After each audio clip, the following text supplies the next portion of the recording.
of potentiometer. Find the internal resistance of the cell, Lagrange cell, with the help of potentiometer. Potentiometer की help से given लैग्रांजी cell का internal resistance find out करना है. Here two circuits are present. First primary circuit, second secondary circuit. In primary circuit, lead accumulator cell EP, key K and rheostat RH connect in series with potentiometer wire AB. Primary circuit is common. In secondary circuit, cell E, to which found the internal resistance, are connected with resistance box RV and key K2 in series. Again, positive terminal of cell connected to potentiometer point A and negative terminal connected to jockey with the help of galvanometer. यानी structure में हमने ये circuit draw किया और इस circuit की summary note कर दी. Again working. Initially K1 key is on, K2 key is off. With the help of jockey, find the null point J1 and balancing length L1. So potential gradient X is equals to E upon L1. So EMF of cell E is equals to XL1, equation first. Now K2 key is also on and take some resistance from RV. यानी हमने K2 की को भी on किया और सम resistance यहां से लिया R from RV. So potential difference between XY V is equals to IR और flowing current I is equals to V upon R. Equation 2. Again, by using jockey and find out null point J2 and balancing length L2. So potential gradient X is equals to potential difference V divided by balancing length L2. So potential difference V is equals to XL2, equation third. We know that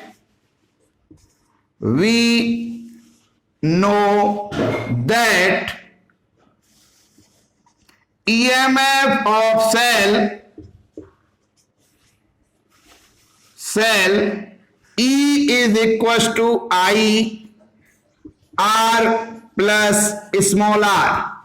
Here I flowing current, R take resistance from RV and small r internal resistance of the given cell. So E is equals to IR plus I small r. We know that IR is equals to V. So E is equals to V plus IR. E minus V is equals to IR. So internal resistance of the cell small r is equals to E minus V upon I. From equation second, I is equals to V upon R. Then internal resistance small r is equals to E minus V upon, put the value of I, V upon R. यहां पर ये जो internal resistance of given cell find out हुआ, लेकिन in the term of EMF, potential difference and take resistance from RV. Put the values of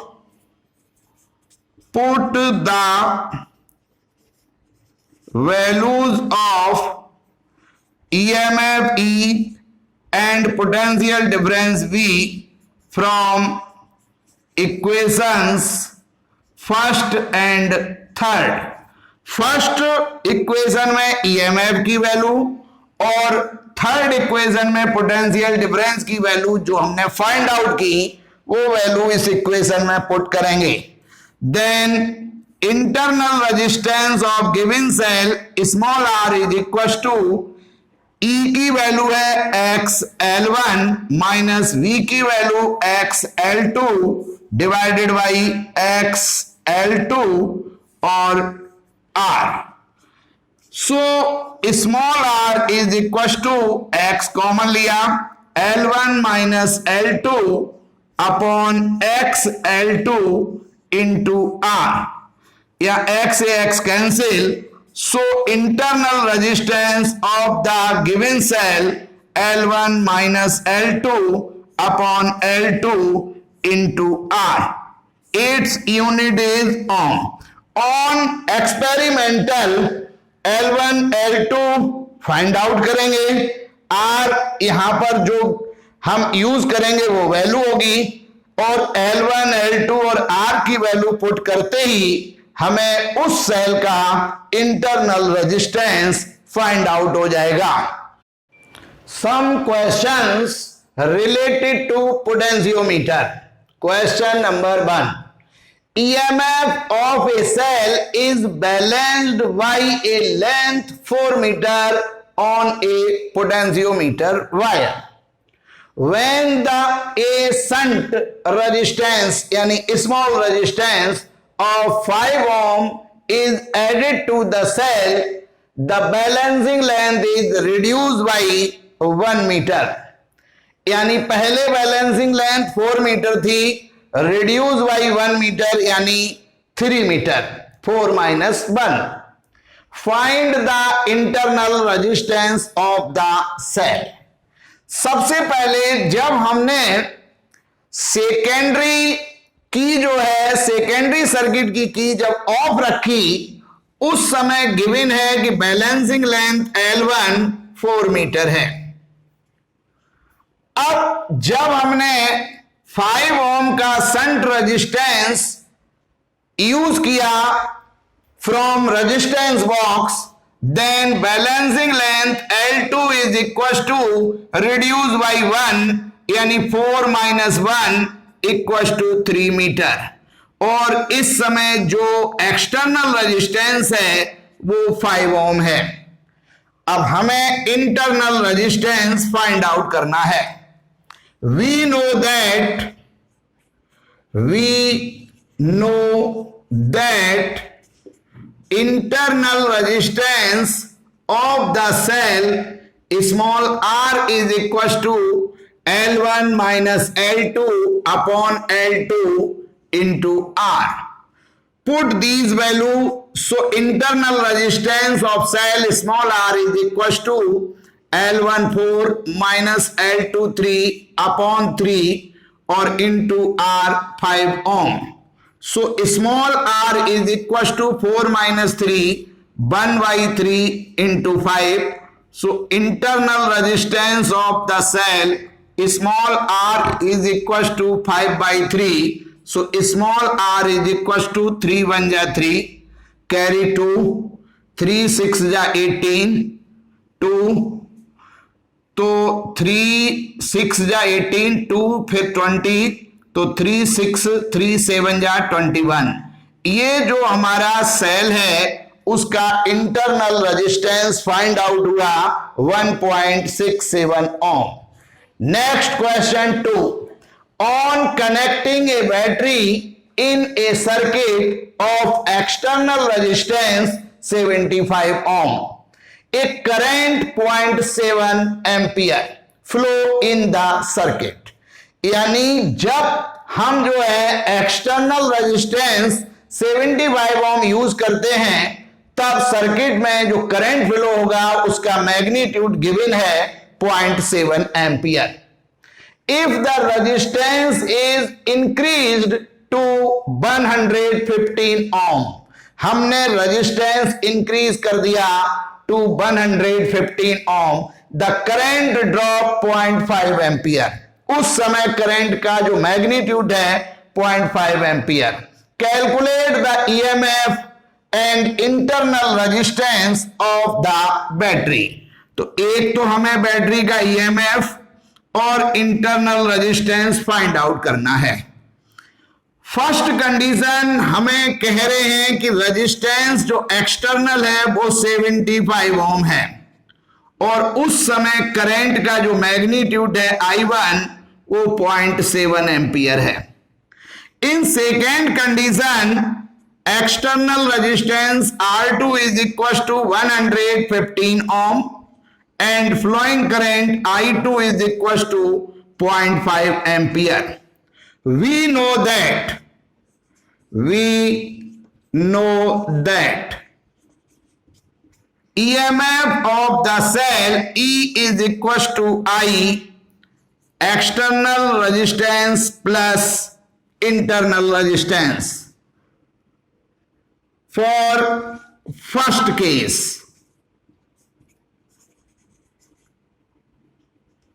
E is equal to current I1 when external resistance R1। तो E is equal to I1 की value है 0.7, R1 75 plus small r equation first. For second case यानी E is equal to अब current I2 when external resistance R2, so EMF of the battery E is equal to I2 यानी 0.5 bracket 115 ohm plus small r। मैंने दोनों case use करके cell का EMF find out कर लिया। From equations first and second we get, हमने यहां पर देखा कि LHS सेम है, so RHS is also same. So 0.7 bracket 75 plus small r is equal to 0.5 bracket 115 plus small r। अब इसको सॉल्व करेंगे तो 7 का मल्टीपल 75, 7 5 जा 35 कैरी 3, 7 7 जा 49 और 3 तो 52 और यहां पर 1 के बाद point plus 0.7 small r is equal to 0.5 का 115, 5 5 जा 25 कैरी 2, 5 बन जा 5 और 2 7 और 5 बन जा 5 और point plus 0.5 small r। 0.5 small r इधर लाएंगे तो 0.7 r minus 0.5 r is equal to 57, 0.5 minus 52.5 तो 0.2 is equal to 5, 0.2 r is equal to 5, so r is equal to 5 upon 0.2, तो r is equal to 50/2। तो हमारा जो बैटरी है उसका इंटरनल रेजिस्टेंस गिवन हो गया 25 ओम। अब इस इंटरनल रेजिस्टेंस की जो वैल्यू है वो हम इक्वेशन फर्स्ट और सेकेंड में पुट कर दें। From put the value of small R in equation second. So E is equals to 0.5 115 plus small R यानी 25। तो E is equals to 0.5 into 5 5 10 carry 1 4 1। तो E is equals to 5 0 5 4 जा 20 2 5 1 जा 5 और 2 7, यानी हमारा जो ईएमएफ है वो 70 वोल्ट है और इंटरनल रेजिस्टेंस है वो 25 ohm. Question number 3, current flowing in the primary circuit of a potentiometer is 2 ampere. Resistance of the per metre wire is rho is equal to 0.2 ohm per metre. When 1 ampere current passed through the coil, potential difference across its terminals is balanced by 2.5 meter length of the wire.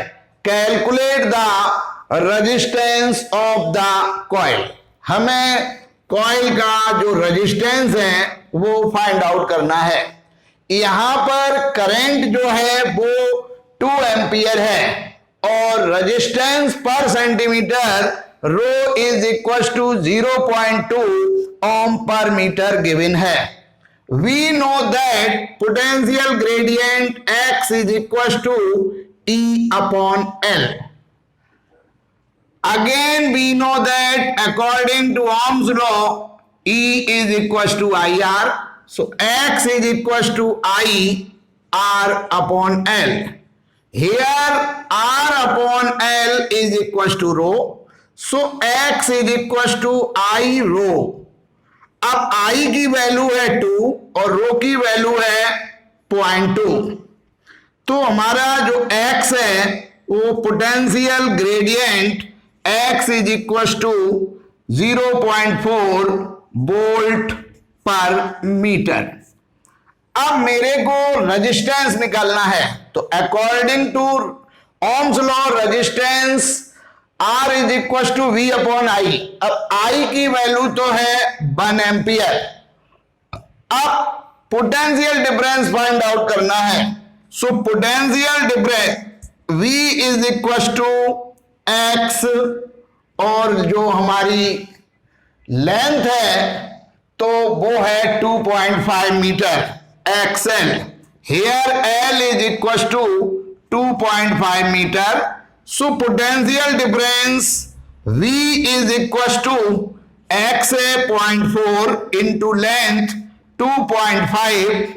तो potential difference V is equal to 1 volt. अब according to Ohm's law, resistance is equal to V upon I dash। तो I symbol हम पहले use कर चुके हैं, तो resistance of the coil R is equal to V की value 1 और करंट की वैल्यू V1। तो हमारा जो कॉइल है उसका रेजिस्टेंस 1 ओम, यानी कॉइल का रेजिस्टेंस 1 ओम फाइंड आउट हुआ। Next question 4, A battery of constant EMF and negligible internal resistance is connected in series with 10 meter long wire of potentiometer। एक पोटेंशियोमीटर है जिसकी वायर की लेंथ 10 मीटर है। Balanced point for a standard cell is obtained at length 4.5 metre, यानी उस समय जो balanced length है यानी बैलेंसिंग लेंथ वो 4.5 मीटर है। If the length of potentiometer wire is increased by 1 meter, potentiometer wire की लेंथ 1 मीटर इंक्रीज कर दी, यानी 10 + 1 11 metre, and cross sectional is half, यानी उसकी वायर की क्रॉस सेक्शनल एरिया हाफ कर दी, यानी लेंथ इंक्रीज हुई, क्रॉस सेक्शनल एरिया हाफ हो गई, इसका मतलब पोटेंशियल ग्रेडियंट चेंज हो गया। When will be the balancing length? उस समय हमें जो है वो बैलेंसिंग लेंथ फाइंड आउट करनी है। तो यहां पर जो प्राइमरी बात है वो लेंथ है हमारी 10 मीटर।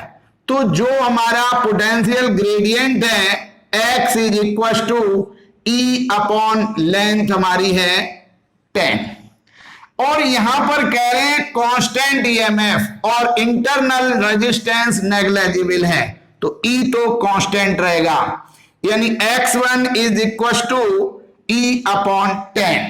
सो पोटेंशियल ग्रेडियंट फाइंड आउट हो गया। So potential difference V is equal to x1 L1।